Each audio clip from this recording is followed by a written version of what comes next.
Hey, it's your Wisconsin wine guy back again with another wine review, and this is going to be extra special for me because it's been a long time since I had these wines, but we'll get to that in a moment.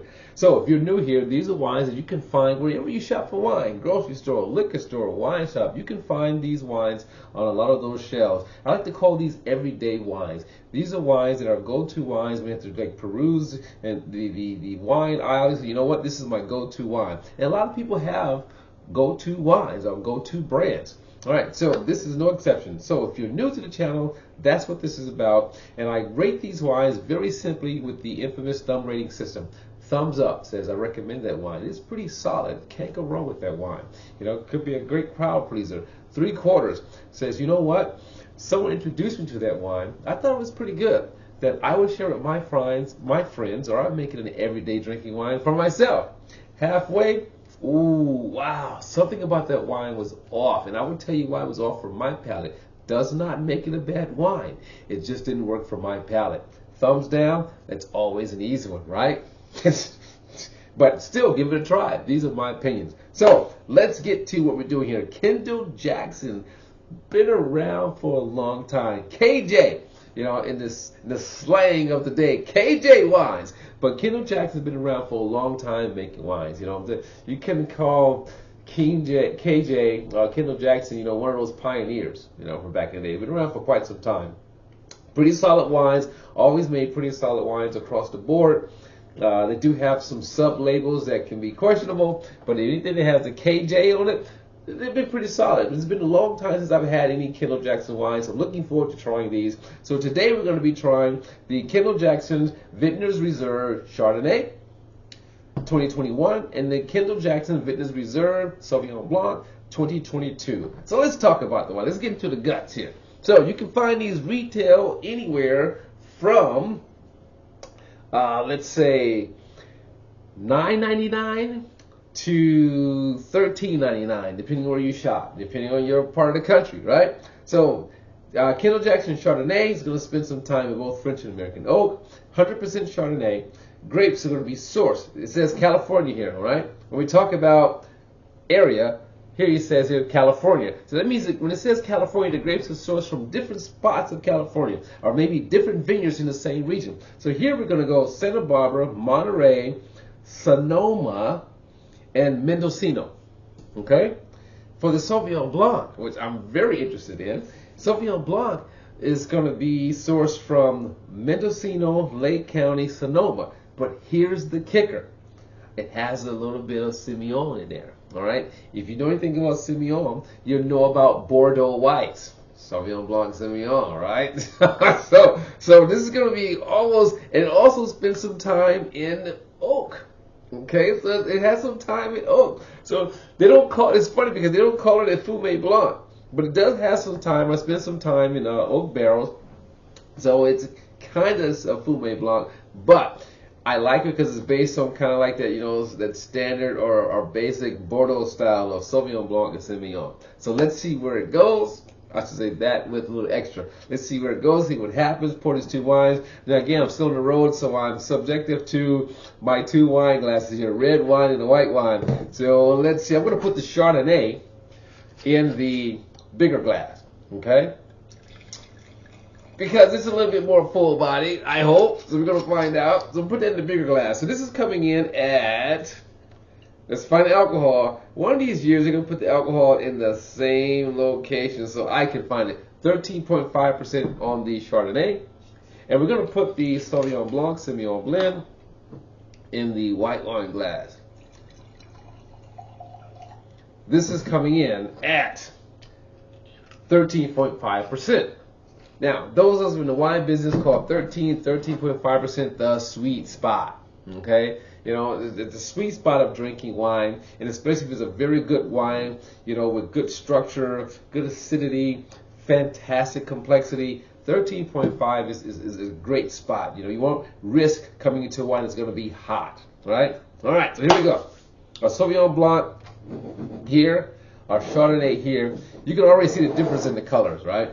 Well, maybe you can't. Well, actually you can. So our Chardonnay has that golden yellowish color to it, where we have some yellow streaks and greenish hues in the Sauvignon Blanc, right? So And they both have some barrel aging, but there's more going on here in the Chardonnay. All right, now for the nose, let's switch these around. I'm used to going right to left. Let's switch these around. Even though Chardonnay, Sauvignon Blanc, Chardonnay, Sauvignon Blanc, so everybody's equal. So Chardonnay. Now, let me say this. Anytime I have a Sauvignon Blanc in the lineup for a wine tasting, I'm always tasting the Sauvignon Blanc first, without question. Sometimes I may find I could have tasted second, but I don't risk tasting a Sauvignon Blanc before anything else, because if there's a lot of grapefruit or citrus or high acidity here, it's killing everything else that follows it. This is one of the wine rules when they say white before red, dry before sweet. This is one of the wine rules that I break. This is a personal thing to me because from personal experiences. All right? So there you have it. So Sauvignon Blanc is going to come second in this case because I can smell the grapefruit in it. And if I can smell that, I can smell some of that barrel aging too. Ooh, my word, that smells pretty good. Now, what is the Chardonnay? Oh, wow. You know, it's funny because it has that apple, pear. I don't know if I'm going to go apple or pear, but then it has a subtle, like caramelized apples. Not apple pie, but caramelized apples. And then you toss on your cinnamon afterwards, right? I don't know if you've ever done caramelized apples. Sauteed in butter. I have. You know, try that. All right, but it's very subdued, but then that citrus comes in. But you pick up on some of that. Wow.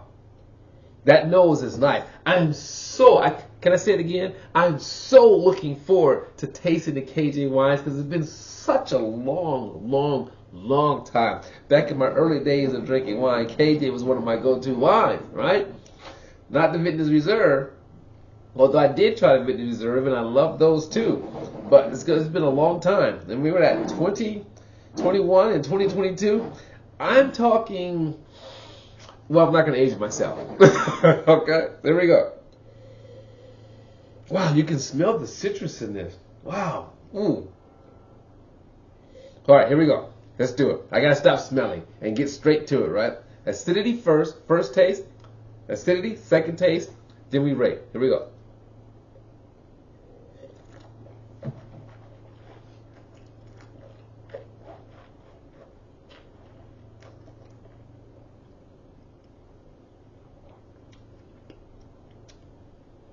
Good acidity.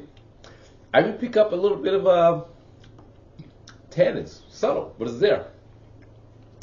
Great mouthfeel. Okay? All right. That's all I want to say.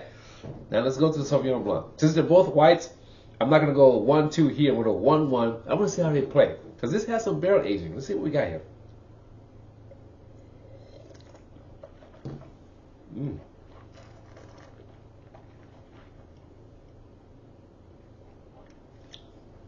Oh, wow.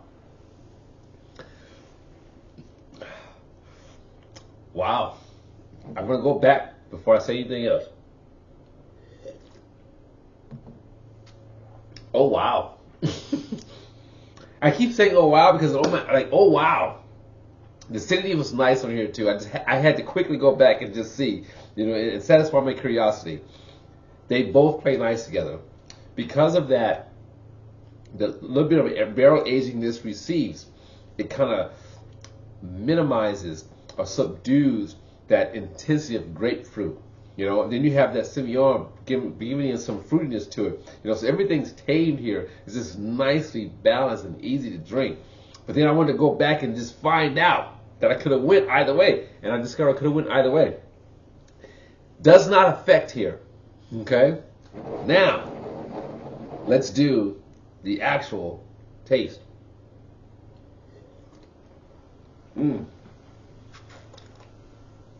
As I said, acidity is great on both of these.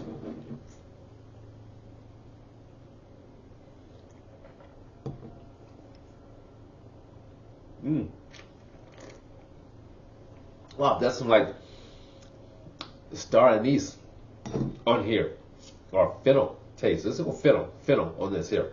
Wow, nice. It's amazing, and maybe because I've had this one and went to that one, but it's amazing how wines evolve as you taste them. So, let me tell you what I think about Vintner's Reserve, KJ Vintner's Reserve. Consistent. Each time I tried those, you go to a wine event or you go to somebody's house for a party, they got KJ wines, over the years, and as I tasted these, I started going back in my mental database. Consistency. Every time I've tried the KJ Vintner's Reserve lines, and there's no different here, okay? Solid wines. Good structure, good balance, solid wines, wow. This gives you a little bit of that California old school flair, but not like the crazy buttery and crazy oak. But I like the citrus that comes in there. Wow. So very nice. It has some complexities to it. I think you make a great food wine. 13.5 hits this sweet spot. Now for Sauvignon Blanc again. Puts me in mind totally of the Fumé Blanc, even though they call it Fumé Blanc, but it's subdued Sauvignon Blanc. Very elegant. Not disappointed here. It's going to be consistency across the board. And I've been talking about years in between tasting the Vintner's Reserve. It is very consistent. They got the formula down for these wines. So, the Wisconsin Wine is going to give the KJ Sauvignon Blanc 2022 and the KJ Chardonnay 2021. It's going to get a double thumbs up for me. Double thumbs up because no matter how many times I tried this wine over the years, sporadically, it's consistent. It's very consistent. I need to go now and find the reds and try those, but the whites are very consistent. The Chardonnay has always been consistent. That was one of my go-to Chardonnays back in the day. So it's like, wow, a throwback for me. So there you have it. Double thumbs up for the KJ line, Vintner's Reserve Sauvignon Blanc, and Chardonnay. Again, that Sauvignon Blanc is kind of like a toss to a Bordeaux style blend with a little bit of Sauvignon Blanc and Semillon, but it also pays homage to the California Fumé Blanc with a little bit of barrel aging to it. There you have it, Wisconsin Wine Guy. As always, let your palate be the guide. Give these wines a try. Double thumbs up. Let me know what you think in the comments, and I'll see you next time. Wisconsin Wine Guy on the road. Ciao.